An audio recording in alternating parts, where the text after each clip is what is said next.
Hello, hello, hello, superhero deep divers. You're tuning into a new episode of Superhero Deep Dive, and as always, I am your host, Jason. I have a great episode planned for you today. It's a hero that we've seen, may not know a lot about, but man, they have so much going on for them.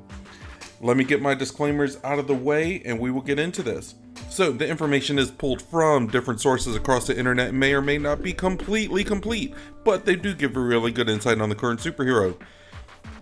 You can also catch me every Tuesday and Thursday throughout the day on Outworld Fleet Radio. Their website is www.outworldfleetradio.online. You can catch me on Twitter or Instagram under Super Deep Dive, and I try to use the hashtag Superhero Deep Dive. You can catch me on email as well as B4 it all, so B4itall at yahoo.com. And you can catch me on YouTube under Superhero Deep Dive, where you can like, subscribe, comment, share, request future episodes, critique, have discussions on what you would do with the characters, stuff like that. We'll have a good time. I love having the discussions with you guys. So let's keep that going, and we'll grow the community. So this week I am covering Armor from X-Men. You may have seen her around. She's a Japanese girl, and she's got this like psychic armor around her. Usually it looks like a pink version of the Thing. It's kind of like the best way I can describe it. It's not really the Thing, but do you guys remember those, like, in the 80s and early 90s, those pink muscle dolls? They were like, an inch tall and stuff. That I think they're from an anime called Kikame, or not Kik, that's the soy sauce. but it was the muscle characters. Her armor's kind of like that, is the best way, I guess, to describe it. Color and everything. But anyways, she's awesome. Her real name is Hisako Ishiki, and she was a young girl whose greatest aspiration was to one day join the X-Men. It was originally thought that Hisako was not a member of any X-Men's various training squads, but a 2010 handbook entry reveals that she was actually a member of Kitty Pryde's Paladin squad. Along with her new friend and fellow student Wing, whom after his death she describes as being her best friend, Hisako is attacked in the halls of Xavier Institute by the alien villain Ord of the Break World. Hisako and Wing attempt to oppose Ord but are overpowered. While both teenagers survive the attack, Wing discovers that he has been injected with a cure for his mutant ability of flight. Despondent, he unalives himself after some goading from a Danger Room hologram of her. In the wake of this tragedy, Hisako, her teacher Kitty Pryde, and several Xavier students find themselves trapped in a sentient and hostile Danger Room with Wing's reanimated corpse. Danger, as the intelligence is named by the X-Men, eventually leaves the Institute. That's pretty heavy. I had to actually, if it sounds weird, I had to re-edit that because there's some words you can't say on any kind of social media, so I had to say he unalived himself, which is a tragedy anyway. Alright, when M-Day hit, Hisako was one of the 27 students to actually retain their powers. She participated in Emma Frost's Battle Royal, which determined who would train to be a part of the X-Men. Hisako later appeared alongside the new X-Men when the Acolytes attacked the mansion. Her appearance is extremely brief and with no dialogue, but she is recognizable only because she armors up during the fight. Hisako then finds classmate Blindfold crying in the restroom. While trying to comfort Blindfold, tries to convince Hisako that they are soon to lose another one. As Wolverine, believing he is a defenseless child due to the manipulation of Cassandra Nova, barges into the restroom, followed closely by the feral Beast. Beast attacks Blindfold, but Hisako uses her powers to fight off Beast with a large blast of psionic energy from her psi body armor. Exhausting herself, she faints. Blindfold tells Hisako that someone is awakened in the infirmary, and they find the unconscious bodies of Colossus and Cyclops. Now, soon after, both Ord and Danger attack the mansion. where they are confronted by Hisako, and then Wolverine, where the young girl holds her own, only to be wounded by Wolverine's claws. Although she only receives minor injuries, when Cassandra Nova chooses Hisako to be her new host body, it is unknown if Cassandra was successful in getting Emma Frost to transfer her consciousness into Hisako, as Sword beams the team, Danger, Ord, and Hisako into a spaceship headed for the Breakworld.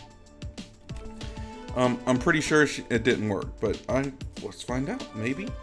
I don't know. The team and Hisako find that Sword have abducted the X-Men and Hisako because they need heroes to fight a threat. Breakworld has a weapon capable of destroying Earth, and Ord sends the ship's coordinates to Breakworld's ruler, and he sends a fleet to attack the ship. The ship is heavily damaged and the X-Men are separated. Hisako ends up with Wolverine, and Hisako is given membership to the X-Men and Shadowcat's uniform. Later, Wolverine and Armor are captured as Emma and the remaining X-Men try to free Cyclops.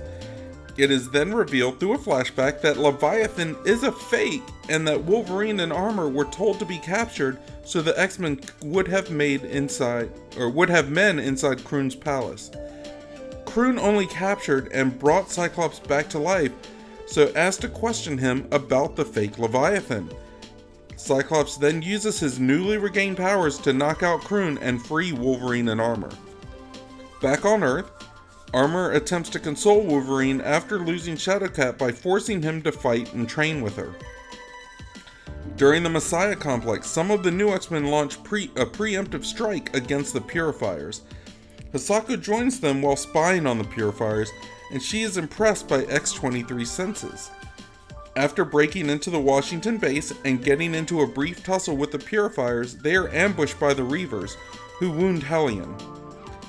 Pixie manages to teleport the team out, and they are spread between Washington and the Institute.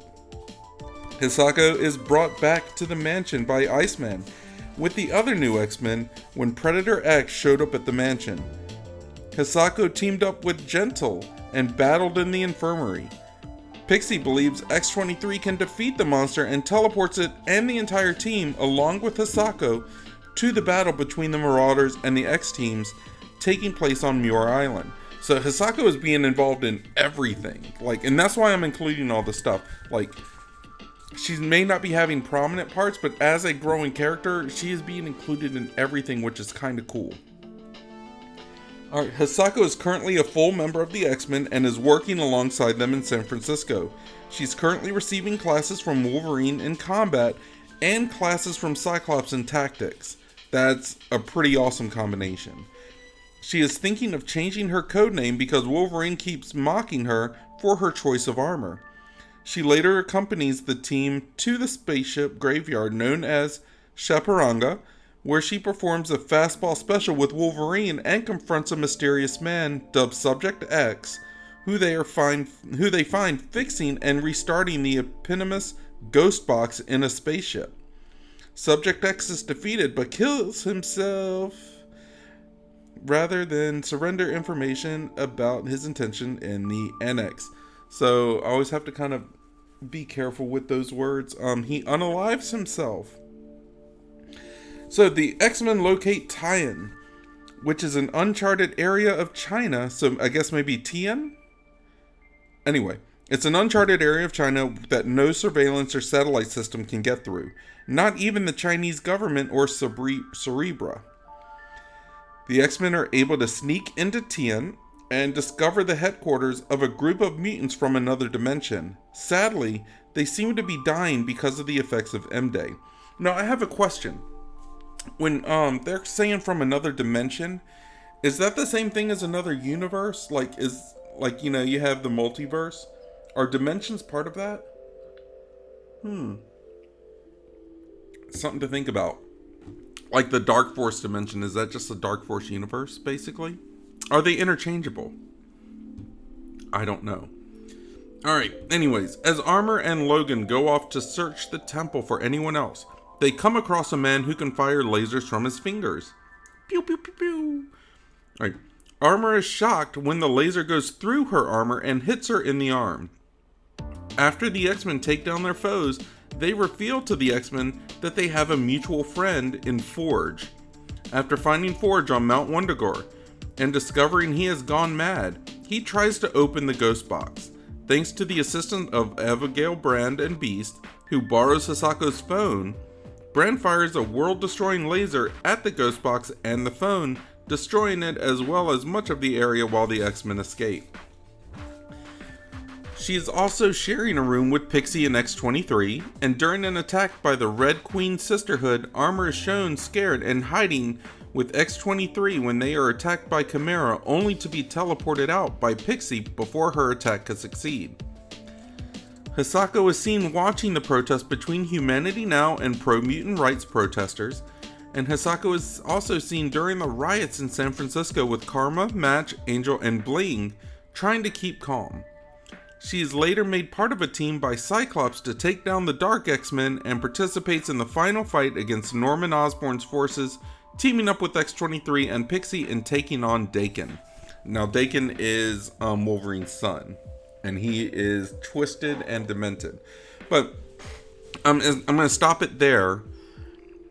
She's included in so many things. What do you guys think about her history? Like, I am seeing a very realistic type character in the fact that she has these aspirations. She goes in and starts training. And if you guys hear my dogs in the background, I'm sorry. They're going crazy over something right now. Maybe there's an animal in the house. Who knows? The cats like to bring in stuff. But anyways, what I'm seeing is a very realistic type character. They have aspirations.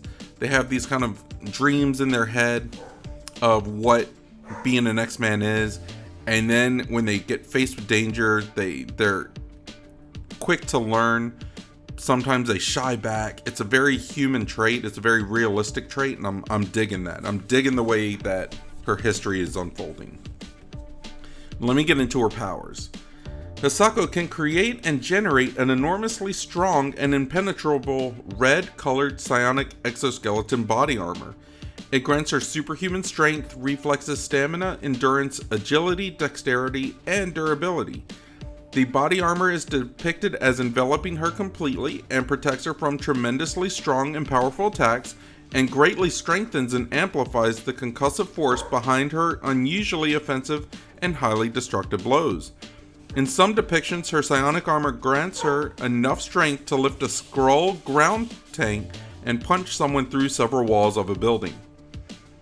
Hisako's armor is strong enough and durable enough to survive the heat caused from a long fall through the atmosphere, and likewise she is able to fully withstand the impact from falling to the ground from high up in the atmosphere without any physical or external injury. She can also cause her armor to release a large amount of solid concussive energy at once, though this is initially a difficult task. Her armor is vulnerable to lasers, which are able to pass through it and harm her, and the vulnerability is explained when she states later that her armor still has to let light shine through. So lasers are just like condensed light, basically, right? So if light can shine through, it can get through her armor. I kind of dig that. It's a bit of a stretch, but it makes sense if you squint, I guess. It makes sense, so it's fine.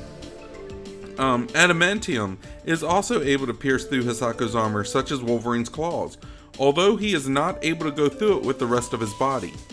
In this case, she only remained uninjured because the distance between her armor's perimeter and her body was slightly greater than the length of Wolverine's claws. She can shape her armor, such as her ability to form Wolverine-like claws and make them extend outward. In instances of extreme duress, Hisako is also able to expand her armor, greatly strengthening and increasing its size and shape around her, though her body remains the same at its center. So basically she can like make a Gundam. Hisako's body armor is partially explained as being composed of something related to her family lineage and ancestors. It's later described as being composed of memory. This is stated in an issue of Wolverine Origins where Hisako's armor is able to withstand blows from the Muramasa blade, which can cut through any materials and since memory is the only material that the blade cannot cut through, it has to be memory. I guess. That's a bit much, but I guess. Similarly, in Astonishing X-Men Volume 3, number 39, Armor's armor expands and grows to the size of a building due to the fact she feels strongly about not attending her recently deceased mother and brother's wake. Hisako has also received combat training from Wolverine and classes and tactics from Cyclops, so she can make herself into a Gundam. That is awesome!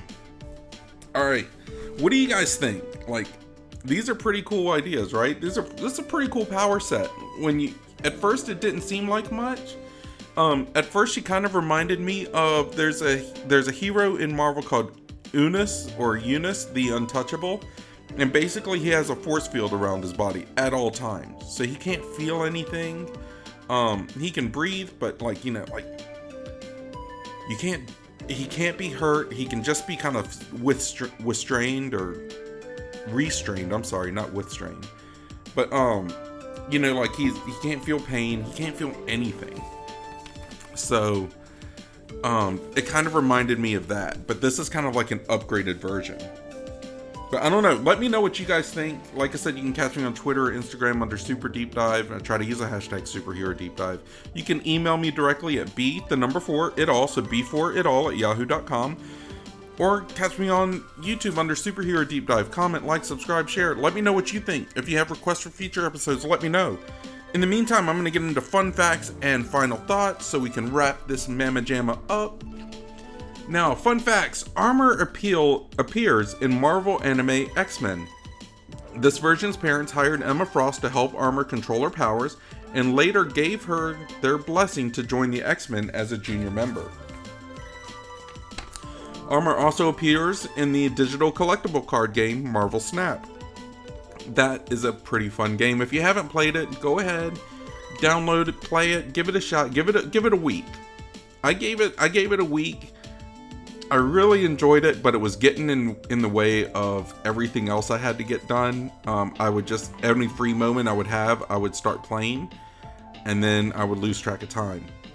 It's a very fun game, and you'll see a lot of the characters that I've talked about on the game. Last thing, Newsarama included Armor in their 20 X-Men characters that should make the jump from Marvel Comics to the MCU list. Alright, when I was going through this, there were a lot of publications. I believe like Newsarama, Comic Book Resources, so CBR.com, a lot of other sites, I think even IGN, listed Armor in their characters that should make the jump to the MCU. I'd stopped recording all those because, it was a lot. But her power set works. So, yeah, sorry, I just had to get a sip of coffee. Alright, but let me get into my final thoughts. So, Armor has always been on my list. But I just never got a good idea on how she should be handled. And I think after all this time, I've been doing this. This is episode, 127? I believe so. For 127-ish episodes, she's been in the back of my mind. She was on my original list. But I think I may have figured something out for her. So Armor came on the scene with a really basic looking power. And in a way, like I said, she reminded me of Unis the Untouchable, but she's also like a reverse Psylocke. Where Psylocke makes psychic weapons and offense, Armor does armor and defense, and it's all psychic based. But this actually works for her. I love how there are times where she's taken on a leadership role, and she's also, like I said, she's learned combat from Wolverine, strategy from Cyclops. She's got this idealistic view, and she is actually taking the steps to embrace it, which is awesome. Her power set gives her the ability to be on the front lines so that others can gain a tactical advantage, and I love that mentality that she has for it.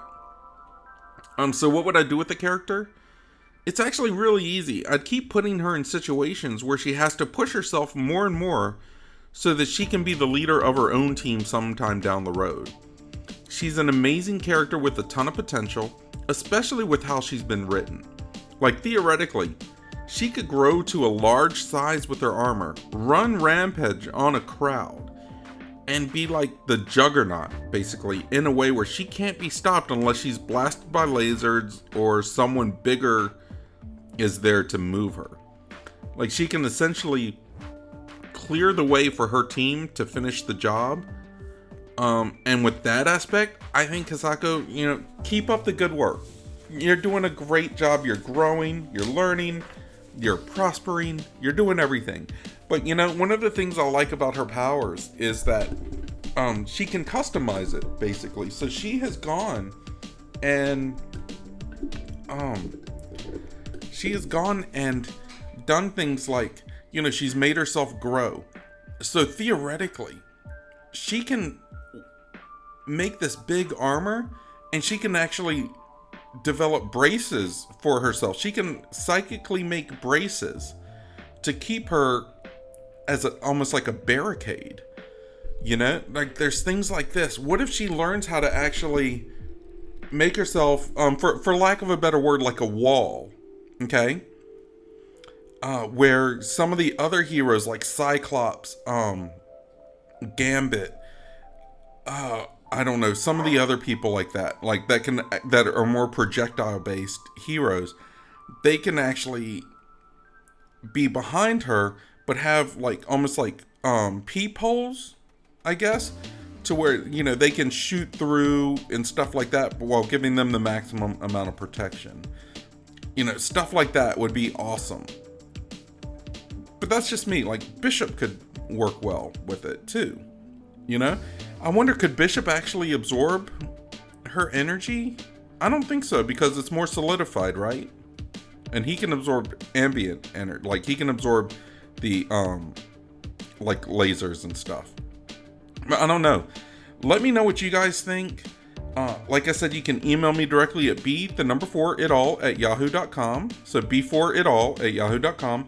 You can comment, like, subscribe, share, critique, give requests for future episodes, all that stuff. Let's have a conversation. Everything gets acknowledged to the best of my ability.